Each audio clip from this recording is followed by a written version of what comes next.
Today is our 7th season preview that we're going to be going over, but first, just a quick message about the stuff going on in Ukraine. I know we have some viewers from that part of the world, so I hope you guys really stay safe. I hope everybody keeps out of trouble.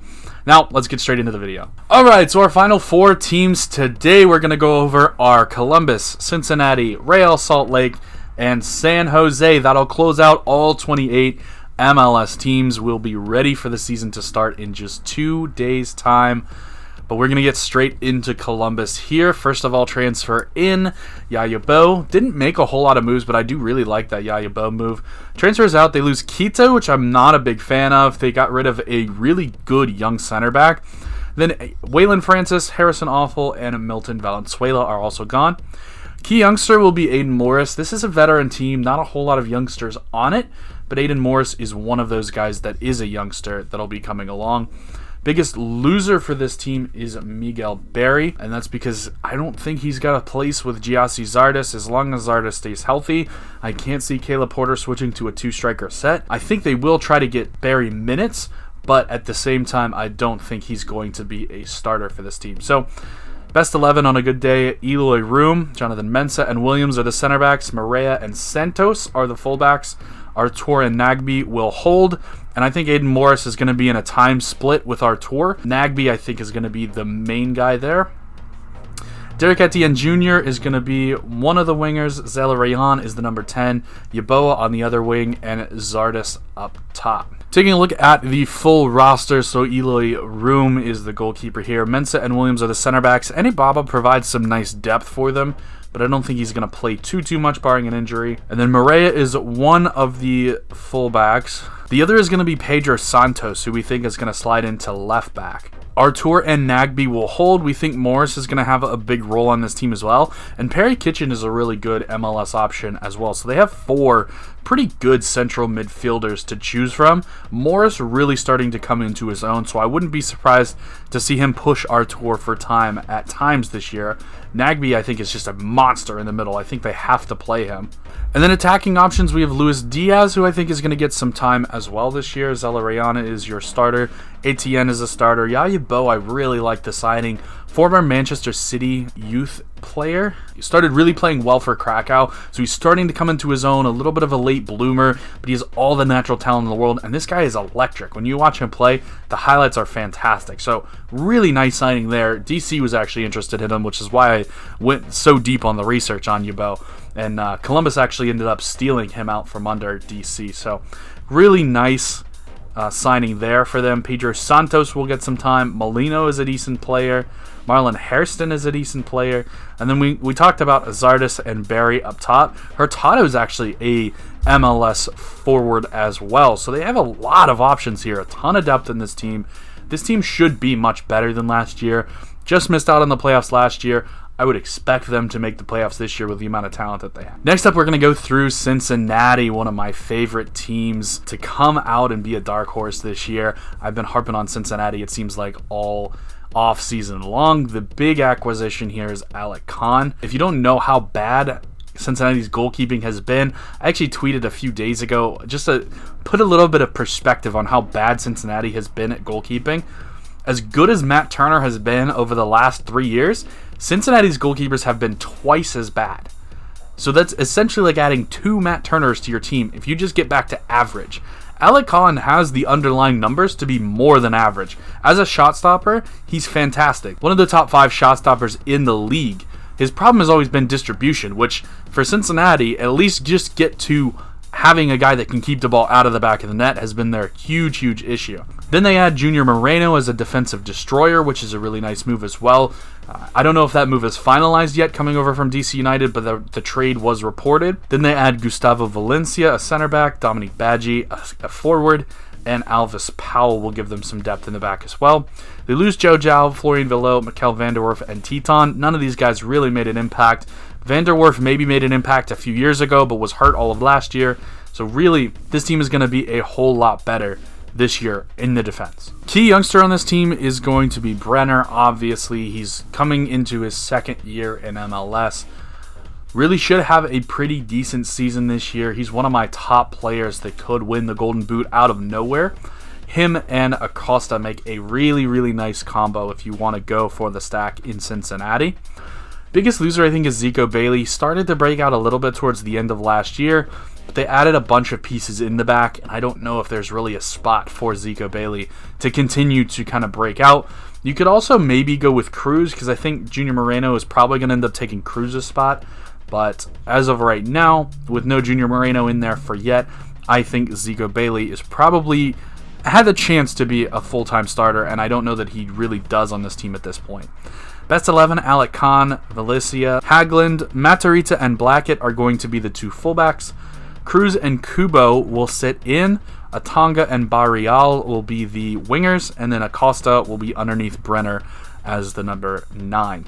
Taking a look at the full roster, this is not a particularly deep roster. They do have a bunch of goalkeepers that we want to keep our eyes on, though. Obviously, Alec Khan, brand new to the team, he will be the starter.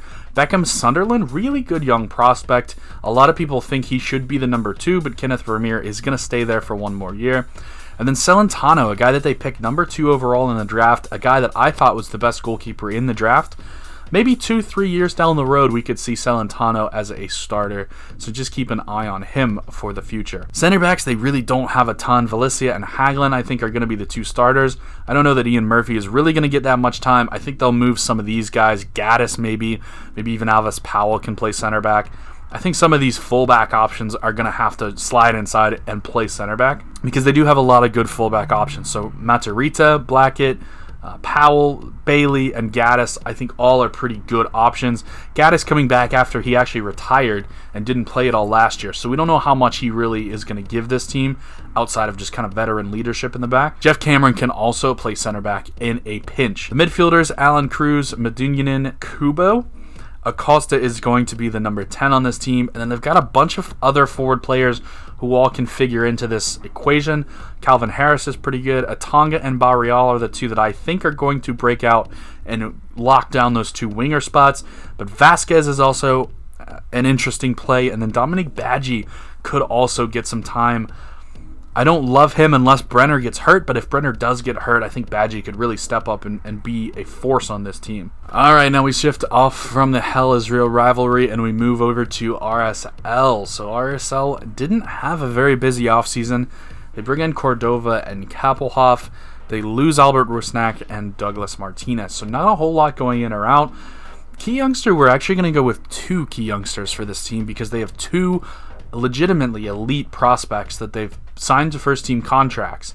Jude Wellings is potentially one of the best prospects in the entirety of MLS at his age group. I believe he's 15. And then Axel Kai is 14. He actually just turned 14 as well. His birthday's in December.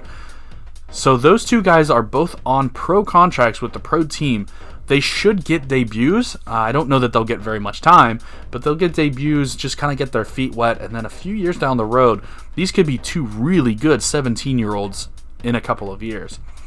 Biggest loser on this team, I think, Bobby Wood. His career has kind of gone off the rails. He was on the U.S. national team starting a bunch of games, and it has really fallen off since then. Bobby Wood is now at RSL, and he's probably not even a starter, which is really sad, honestly. He was a decent player in his time. Not elite by any means, but a decent player. Best 11, Ochoa is pretty nailed on as the starter as long as he's healthy. Glad and Kappelhoff are the center backs. Herrera and Brody are the fullbacks. Ruiz and Luis will sit in at defensive mid. Chang and Menendez are the 2 wingers, and then Rubin and Krylak will be up top. Krylak can kind of move all over the place, so I don't know how exactly they're going to fit him into this, but I don't think they're going to... I'm thinking they run like a 4-4-2 with 2 holding mids. I don't think they're going to put Krylak at a holding mid spot, but if they have like a number 10 spot, if they run a 4-2-3-1, they could put him there. Either way, I can't see them putting 2 strikers plus Krylak on the field. Now the full roster, we have David Ochoa, who will be the starting goalkeeper. Duznup is one to keep an eye on as well. Very, very good goalkeeping prospect. RSL with one of the better academies in MLS. Justin Glad is back as a center back, and he'll pair, I think, with Kappelhoff, although Silva is also in this mix as well. I don't love Kappelhoff by any means, but I don't know that they really have a better option. I don't love Silva either. Right back is Aaron Herrera. That one's pretty nailed on. Andrew Brody, I think, is the only other fullback they have that is really of starting quality. And then holding midfielders, Everton, Luis, and Pablo Ruiz. I think Beasler also fits into that category. Scott Caldwell fits into that category. So they've got a few options here, but I think Luis and Ruiz are probably the two they're going to go with most often. Krylak is going to play further forward, either as a 10 or he can play as a striker as well. And then we talked about Jude Wellings right here, one of their big prospects. Axel Kai is down here, the other big prospect, 14 years old and 15 years old respectively. Both of those guys are very, very highly regarded in the scouting world. And then the forward situation is really, really interesting as well. I like Rubio Rubin. I think he's going to end up being the starter, but they did bring Cordova over from Augsburg. The team is now owned by the same person that owns Augsburg, so they should have a pretty good relationship moving forward. I do expect Cordova is probably going to play quite a bit, and that leaves kind of Bobby Wood out in no man's land all by himself. I can't see him getting too much time, honestly, on this team. Between Krylak, Cordova, and Rubin being ahead of him, I just can't see Bobby Wood, who doesn't really have a ton of versatility. Can't see him getting on the field very much. Lastly, we come to San Jose, who had a really sneaky offseason. Didn't lose anybody and added 3 potential difference makers. So really nice offseason for San Jose. There is some serious friction, though, between the coach and the front office. He says he wants to see out his contract, which is up at the end of the season, but he really doesn't seem like he wants to be there, and they really don't seem like they want to have him there. I think both sides kind of assumed that another team would come up and buy him out, and it hasn't happened. So talent-wise, this team has a lot of talent. This team could be really, really good. Are they really going to push and try this season is really the big question. So transfers in, we have Jan Gregus, we have Jamiro Montero, and we have Francisco Calvo. Again, 3 fantastic transfers in. All these guys are really high-caliber players. Transfer out, Chris Wondolowski retires, the all-time leading goal scorer in MLS history. It is a big loss, but he wasn't playing quite as much here towards the end of the season.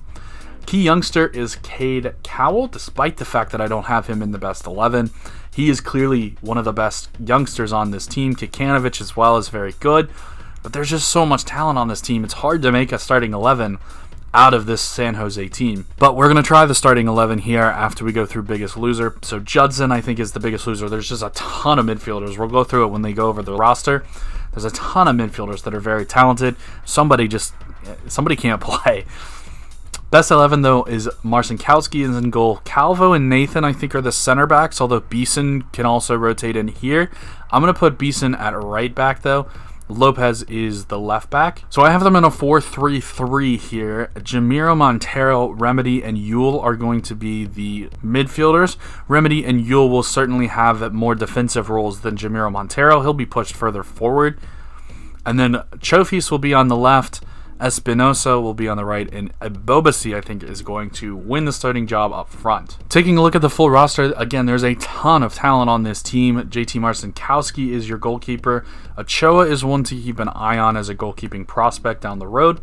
Nathan did a pretty good job after coming in last season, mid-season, so I think he keeps a center back spot. Calvo as well is a difference maker at center back. I really, really like that transfer. I think he could put up some big numbers this year. Tanner Beeson can play kind of anywhere along the back line, and I think they really want to get him some time because he started to kind of break out at the end of last year.